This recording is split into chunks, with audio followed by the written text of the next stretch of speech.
That silence is indeed golden, then I'm excited to introduce you to Auditory Alchemy. The whisper mode available on Amazon's Alexa comes through in the most ideal situations for silence, whether it be a sleeping baby or the morning after a long night, letting those 3 sheets float in the wind. I'm Ariana Escalante for Digital Trends, and I'm here to help you enable whisper mode on the Amazon Alexa. I'm sure you have questions like, how exactly does it work? Does it work as well as regular speech? Is the voice creepy when it whispers back? Let's find out. There are a couple of different ways to get Alexa to start speaking ever so softly.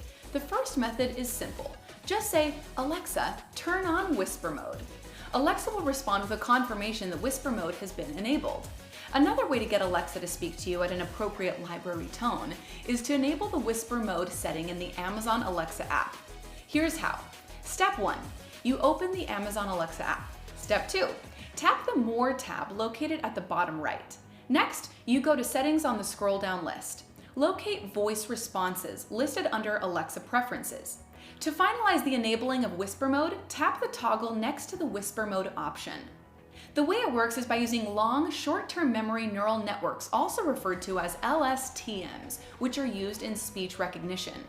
Whispered speech is predominantly unvoiced, meaning that it doesn't involve the vibration of the vocal cords, explained by Alexa Speech Group scientist Zeynep Rezy. Alexa's end-pointing process, vital in detecting when you finish speaking a command and expect a response, is also important, as is silence for the input of whisper detection. If Alexa doesn't catch what you whisper, she'll let you know by replying, "Sorry, I didn't get that." And for those who are truly concerned whether or not she sounds like something out of a horror film, Alexa's human-like voice means her whisper isn't disturbing or robotic at all.